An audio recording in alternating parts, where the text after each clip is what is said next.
भैया नाम भैया भैया हरिंदर महतो।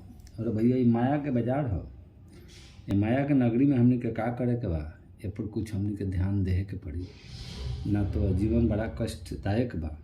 यही पर भैया एगो कवि के भाव बा, माया के नगरिया में माया बेचात बा, माया के नगरिया में माया बेचात बा, काकी माई बहिनी किने ली बेभाव से, काकी माई बहिनी किने ली बेभाव से।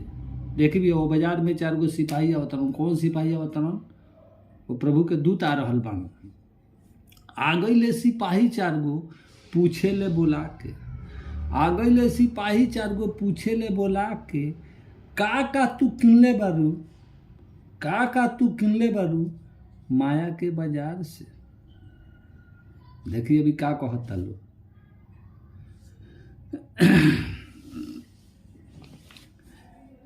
एक पाई में झूठ किननी, एक पाई में झूठ किननी, 2 पाई में गाल ली। एक पाई में झूठ किननी, 2 पाई में गाल ली।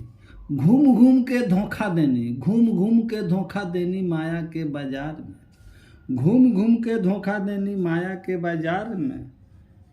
पाप तो हम किन लेनी, पाप तो हम किन लेनी एक टोकरी बाजार से, पाप तो हम किन लेनी एक टोकरी बाजार से।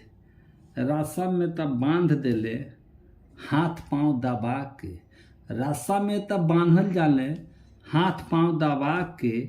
उल्टा चाबुक मारत तारन, उल्टा चाबुक मारत तारन माया के बाजार में। का तू किनले बारू माया के बाजार से। भैया समय का अनुकूल है पर थोड़ा सा विशेष एक बच के रही कि मानव में जन्म लेले बने तो हमार कर्तव्य का बा, हमरा का करे के चाहिए। आई जौन हमने के जीवन मिले बड़ा एकदम तुच्छ बहुत कम समय के लिए, जब ना के हमने के एक माने बारे में सोच ही नहीं की से सकत, तब नाम भैया ये चीज़ के थोड़ा अमल करके चलें कि हमने के का करे के चाहिए का ना करे के चाहिए।